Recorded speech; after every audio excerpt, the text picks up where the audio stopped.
வீட்டில் பில்லி, சூன்யம், ஏவல் இது போன்ற சக்திகள் இருக்கா அப்படின்னு தெரிஞ்சுக்கிறதுக்கு நான் 4 வழியை சொல்கிறேன். இதை செஞ்சு பாருங்கள். உங்கள் வீட்டில் பில்லி, சூன்யம் போன்ற தீய சக்திகள் இருக்கா அப்படின்னு ஈஸியாக தெரிஞ்சுக்க முடியும். 5 எலுமிச்சங்காயை வாங்கிட்டு வந்து அதை 2 பக்கமும் அறுத்து வீட்டில் பல பகுதியில் ஒரு 24 மணி நேரம் வைங்க. 24 மணி நேரம் அப்புறம் அந்த எலுமிச்சங்கனி எடுத்து பாருங்கள். எலுமிச்சங்கனியில் கருப்பு அடிச்சிருந்துச்சுன்னா நம்ம வீட்டில் துஷ்ட சக்திகள் இருக்குது அப்படின்னு அறிகுறின்னு நம்ம புரிஞ்சுக்கணும்.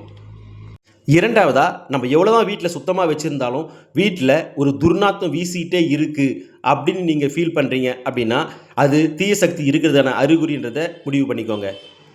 மூணாவது, மல்லி, இருவாச்சி போன்ற நல்ல வாசனையுள்ள மலரை உங்கள் வீட்டில் வாங்கி வைங்க.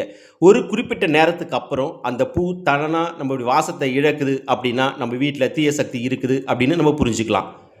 மூணாவதாக, நல்ல நாட்டு பசும்பால் வாங்கி அதை வீட்டில் பல பகுதிகளை வச்சு பாருங்கள். அந்த பால் திரிஞ்சு போச்சு அப்படின்னா நம்ம வீட்டில் தீய சக்திகள் இருக்குது அப்படின்னு அர்த்தம்.